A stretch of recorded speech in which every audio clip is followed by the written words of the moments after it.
In this module, you will learn about electric current.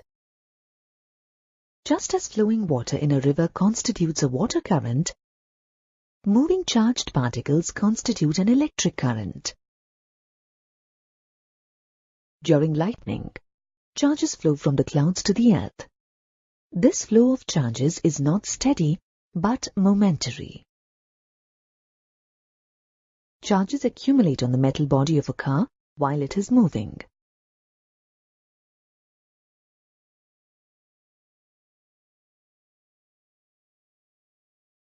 When you touch this car with bare feet, you experience a mild shock.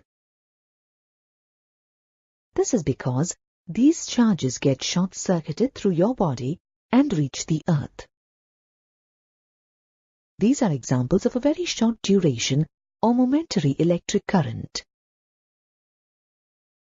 In most of the devices that we use, there is a steady flow of charge.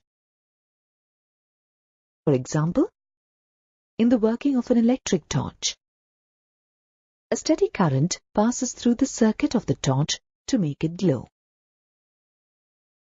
Let us conduct a simple virtual activity to understand the concept of electric current. In a closed space, a large number of positive and negative particles move around randomly. Divide the space into two parts using a vertical plane surface through which the charges cannot cross over. Cut a rectangular-shaped window in the vertical surface. Now, the charged particles can move from the left side of the partitioned space to the right side and vice versa through the window opening in the vertical plane surface. Let us now formulate a sign convention for the motion of the charged particles. The left to right motion of any charged particle is taken as the forward direction of motion, which is taken as positive. The right to left motion of any charged particle is taken as the backward direction of motion, which is taken as negative. In time t, which is equal to 10 seconds, let us assume that the number of positive charged particles crossing over from left to right is equal to A, which is equal to plus 100. The number of positive charged particles crossing over from right to left is equal to B, which is equal to minus 20. The net positive charge movement is equal to A plus B is equal to C, which is equal to plus 80. The number of negative charged particles crossing over from left to right is equal to D, which is equal to plus 40. The number of negative charged particles crossing over from right to left is equal to E, which is equal to minus 10. The net negative charge movement is equal to D plus E is equal to F, which is equal to plus 30.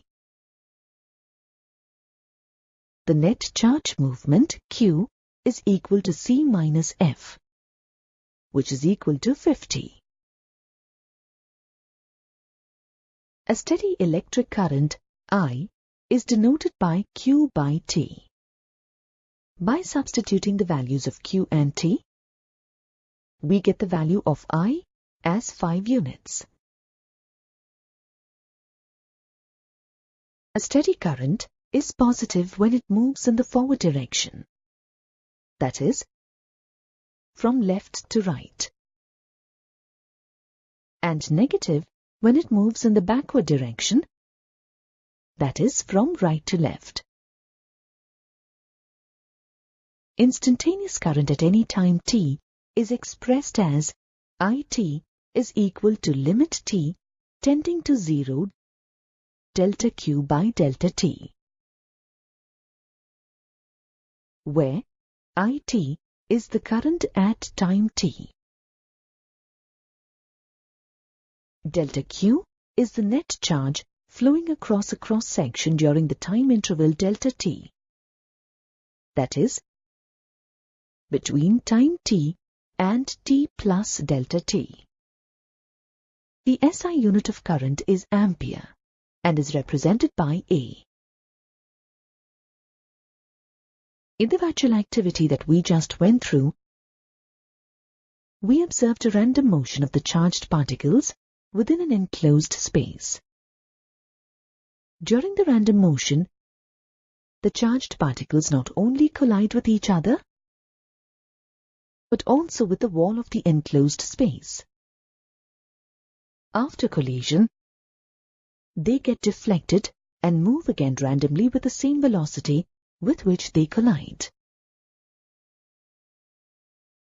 When an electric field is applied to the enclosed space, the random motion of the charged particles is changed to unidirectional flow that constitutes an electric current. This experiment can be conducted in the ionosphere layer of the atmosphere, where there are charged particles moving randomly. If an electric field is applied to a small space in this layer, the same motion of the charged particles can be observed. What are these moving charged particles that constitute an electric current? In individual atoms and molecules, the negatively charged electrons and positively charged nuclei are bound to each other and therefore are not free to move independently. Bulk matter is made up of a very large number of atoms and molecules, which are so closely packed that the electrons are no longer attached to individual nuclei. There are some materials whose electrons are totally bound to their nuclei and can't be separated even on applying an electric field. These materials are called non-conductors or insulators. In metals, some electrons are practically free to move within the bulk material. These electrons are called free electrons. When an electric field is applied across metallic objects, an electric current develops in them due to the unidirectional flow of these free electrons. Therefore, metals are called conductors.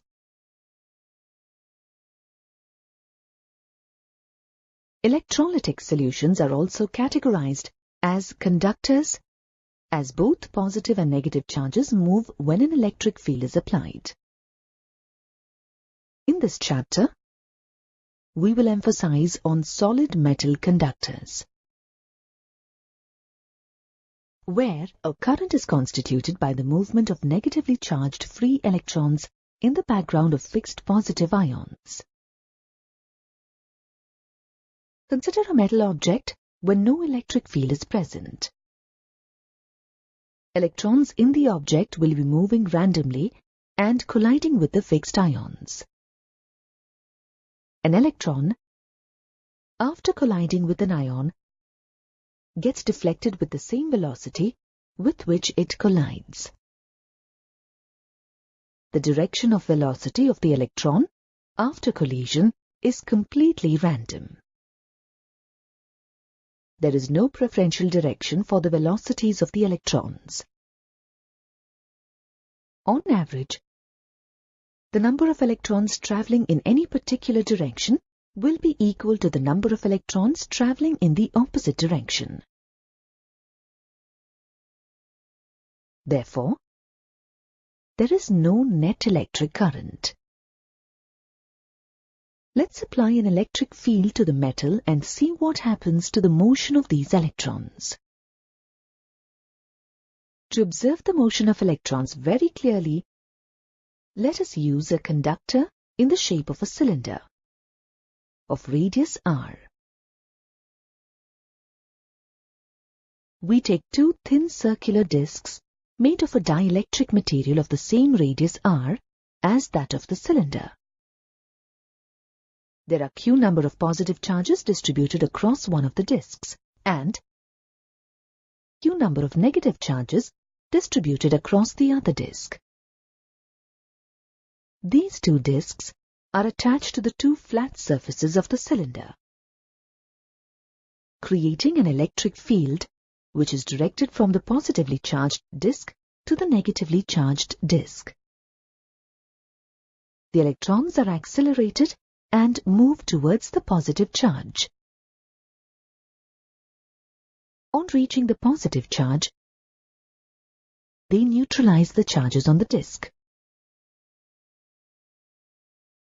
The unidirectional motion of these electrons constitutes an electric current.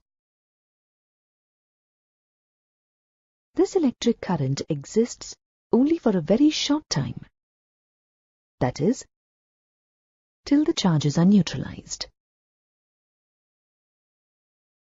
We can attach the two ends of a battery or a cell to the two disks to maintain a steady electric field and thereby obtain a steady current. You have now reached the end of this module. In this module, you learnt that a steady current is positive when it moves in the forward direction, that is, from left to right, and it is negative when it moves in the backward direction, that is, from right to left. Instantaneous current at any time t is expressed as IT is equal to limit t tending to 0, delta Q by delta T. The SI unit of current is ampere A. Materials whose electrons are completely bound to their nuclei and cannot be separated even on applying an electric field are called insulators. Materials which have some free electrons, which are practically free to move within the bulk material, are called conductors. Electrolytic solutions are also categorized as conductors, as both positive and negative charges move when an electric field is applied.